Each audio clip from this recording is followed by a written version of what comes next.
Yes, ikaze nanone nshuti bakunzi bacu hano kuri News Lab TV. Reka nizere ko muguwe neza. Joseph Kabila Kabange ni former president wa Republika ya Demokarasi ya Congo, ari Goma kuva mu mpera za Mata 2025. Uyu mugabo wari koroje hirya no hino ku mbuga nkoranyambaga agatitiza ubutegetsi bwa Perezida Felix Antoine Kisekedi nyuma yo kugaragara mu matwari ya AFC M23 ashinjwa kubatera inkunga cyangwa se atera ingabo mu bitugu banakorana mu buryo bumwe cyangwa se ubundi. Uyu yongeye kugaragara muri aka kanya, reka turebera hamwe icyo agaragaye atangaza. Hashize iminsi Kinshasa gikuba cyaracitse batarya batamira, ubwo ndavuga mu kurande rwa guverinoma Kinshasa. Felix Kisekedi n'abambari be bavuga bati dufite umuntu ushaka kuduhangamura, hari we Joseph Kabila wayoboye iki gihugu imyaka igera kuri 18, akaza kurekura ubutegetsi abugeneye Kisekedi nk'impano nyamukuru. Byavuzwe ko yatanzwe mu rwego rwo kugira ngo mu by'ukuri guverinoma ya Kinshasa iyoborwe ariko undercover ya Joseph Kabila n'uwari perezida wa Seni ari we Corneille Nanga maginga yabivuga ko bari gufatanyiriza hamwe guharanira impinduramatwara. Ubwo rero Kisekedi akijya ku butegetsi muri 2019 yahise asa n'uwitakanye Kabila, asa rwose n'umuteye ishoti, aravuga ati njyewe ntabwo wakomeza kungenzura cyangwa se kunkontorora no kumbwira icyo gukora, kuko njyewe ndi mukuru nzi icyo ngomba gukorera igihugu. Bituma umwiryanuba hagati y'abo bombi nyuma yuko hari ibyemeranyijweho Kisekedi yaratangiye kwirengagiza nkana. Birangira rero Kabila afashe ubuhungiro yerekeza mu gihugu cya South Africa, aho byavuzwe ko yagiye mu masomo, ariko kandi ku rundi ruhande kavuga ko yanahunze kubera ko Kisekedi yamuhigishaga uruhindu. Murabizi ko uvuye ku butegetsi muri Republika ya Demokarasi ya Congo ahita ahabwa mu cyukuri icyo nakwita ubudahangarwa, yahawe kuba senateri ubuzima bwe bwose. Ubu rero ubwo budahangarwa Kabila ntabwo acyambaye ku ntugu kubera ko Kisekedi yamukatiye igihano cy'urupfu. Bisobanuye ko rero ubudahangarwa nk'ubu butakivugwa cyangwa se butagiye Joseph Kabila atakibufite. Ikigezweho aka kanya nyuma yuko bimeze bityo, Kabila agakomeza kugenda atangaza amagambo agiye atandukanye. Ubwo kuva yagera i Goma, birumvikana kuva mu mpera za Mata umwaka ushize, muri Gicurasi nibwo Kabila yagize atya arigaragaza nyuma yo byari maze iminsi bibiswa ko ari Goma, arigaragaza ndetse avuga bimwe mu bikomeye cyane Kisekedi atifuzaga ko bitangazwa. Hanyuma agaragaza imigabo n'imigambi ye ndetse no kuba ngo nta kibazo gihari kukuba we ubwe yaba ari mu matwari ya M23 nyuma yuko guverinoma Kinshasa yari maze iminsi ivuga ko ari kumwe n'uyu mutwe. Yagaragaye ari kumwe, hari ifoto yacicikanye ngira ngo namwe ubwanyu murayibona. Joseph Kabila ari kumwe na Bertrand Bisimwa, ni vice president wa M23, ari kumwe na Corneille Nanga, coordinateur wa Alliance Fleuve Congo, ari kumwe na Freddy Kaniki n'abandi bayobozi bagiye batandukanye mu ihuriro Alliance Fleuve Congo M23. Ubuyobozi bw'ihuriro Alliance Fleuve Congo rero cyagiye bwese butangaza ko bwagiranye ibiganiro byiza na Joseph Kabila Kabange wabaye president w'iki gihugu waruherutse kuva mu buhungiro. Ubuyobozi bw'uyu mutwe rero bugashimangira ko azagira uruhare mu rugendo rwo kuzagira igihugu cyiza cyangwa se kuzanira igihugu amahoro arambye. Byari nyuma y'iminsi mike n'ubundi ubuyobozi bw'iri huriro bwemeje ko Kabila yamaze kugera i Goma mu buryo budasubirwaho cyangwa se budashidikanywaho, umujyi wari umaze igihe ubohowe n'ihuriro Alliance Fleuve Congo, ari nawo rifitemo icyicaro gikuru. Ejo bundi rero tariki 11 mwagiye mwumva ngo Kinshasa yamenye amakuru ko Kabila yaraye hariya i Goma. Murabizi ko hari quartier yitwa Himbi hariya mujyi wa Goma irimo inyubako z'umugore we Olive Lembe. Ubwo rumvikana ko nawe nize kubera ko iby'umugore ni ibyawe. Kabila icyo gihe byari koko aramakuru yari impamu yuko yageze yaraye i Goma. Kinshasa irabimenya. Kinshasa bimenye ihita ipanga umugambi n'undi yari isanganywe wo kumwivugana. Ibipanga iterero yohereje drone yo mu bwoko bwa kamikaze nyuma y'uko baramaze kumenya yuko ngo M23 ifite ikibazo mu by'ukuri mu bijyanye n'ubugenzuzi bw'ikirere, ko hari ikibazo cyabayeho. Bisobanuye ko rero kohereza drone ikajya kurasa ku mujyi wa Goma cyangwa se ku nyubako Joseph Kabila yarayimo, byari byamaze gutangazwa ko cyangwa se byamaze kumenyekana ko bishoboka. Igisobanuro cy'uko muri M23 ngo haba harimo abagambanyi bashaka ko abayobozi ba M23 bashira, dore ko ari hashize iminsi yapfuye Lieutenant Colonel Ngoma wari umuvugizi wa M23 mu bya gisirikare. Hoherezwa drone iragendera sa kuri imwe mu nyubako ziri hariya muri commune Himbi, hanyuma muri quartier ya Himbi birangira ihitanye abantu babiri bivuga ko ari muri M23, inahitana uwitwa Karine Bwise wari umuyobozi muri UNICEF, birangira anahasize ubuzima. No Faransa kazi twagiye tubigarukaho. ubu rero ndagira ngo mbabwize ukuri ko witwa Joseph Kabila Kabange yongeye kugaragara ndetse agira icyo atangaza. Ndagira ngo munyemerere aba aricyo turebera hamwe muri aka kanya. Ese agenewe ubuhe butumwa Perezida Kisekedi wakomeje kugaragaza ko mu by'ukuri agamije kumuhitana? Agenewe ubuhe butumwa abanyekongo bifuza ko habaho impinduramatwara ndetse mu buryo budatinze?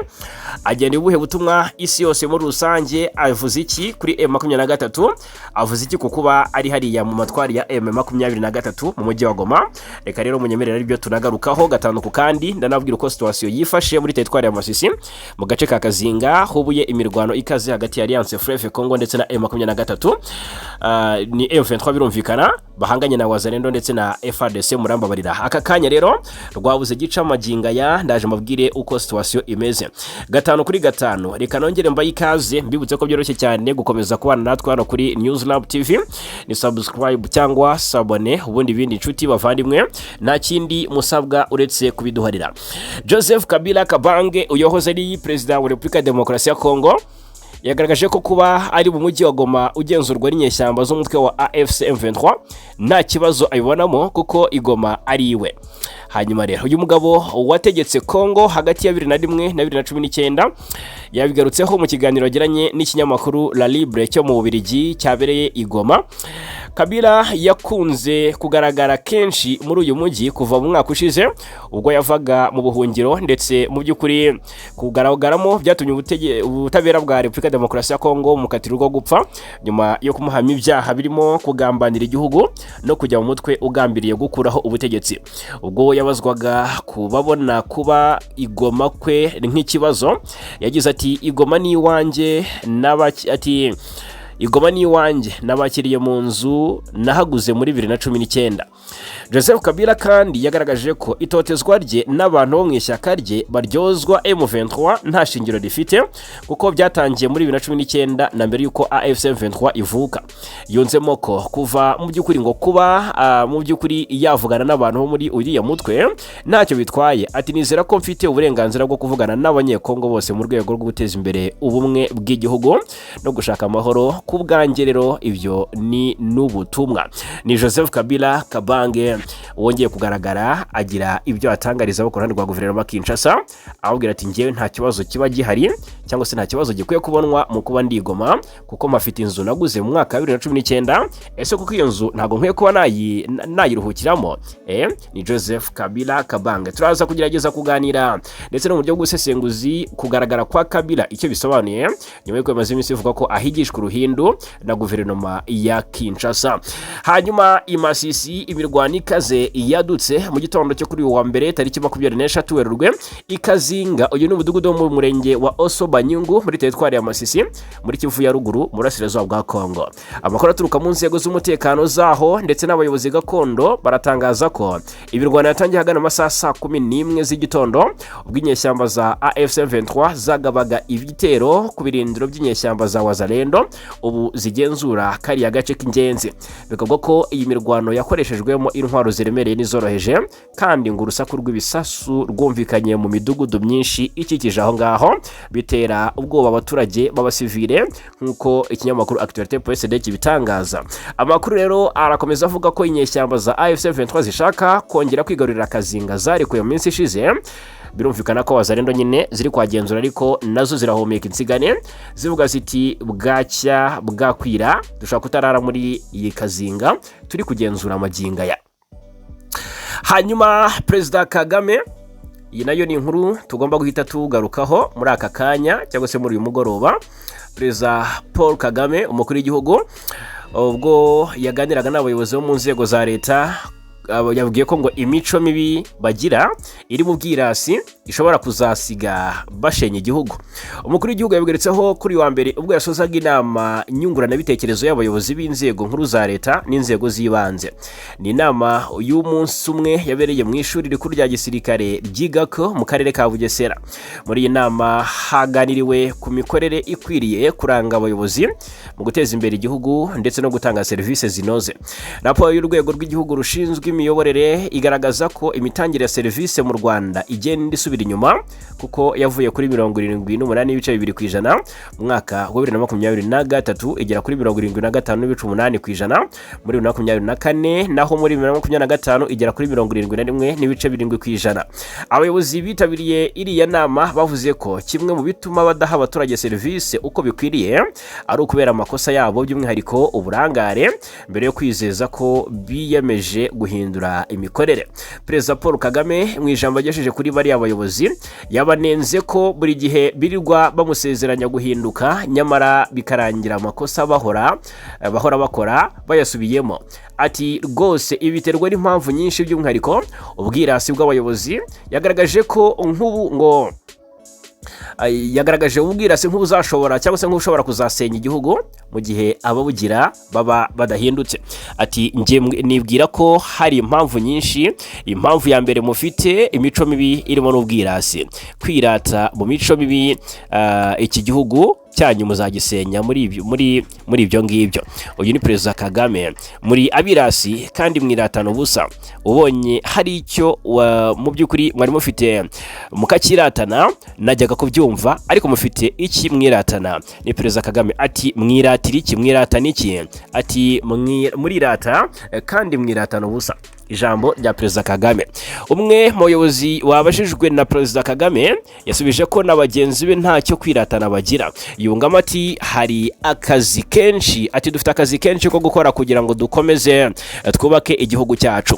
Abajijwe ikibabuza gukora neza uko bikwiye, uyu yasubije ko we n'abagenzi be bakwiye guca bugufi bagaha abaturage ibyo bagomba. Umukuru w'igihugu kandi by'umwihariko yamenyesheje abayobozi ko bagomba gukora ibyo basabwa gukora, baba batabishoboye bakajya mu bindi babona bibanogeye. Ati uwiba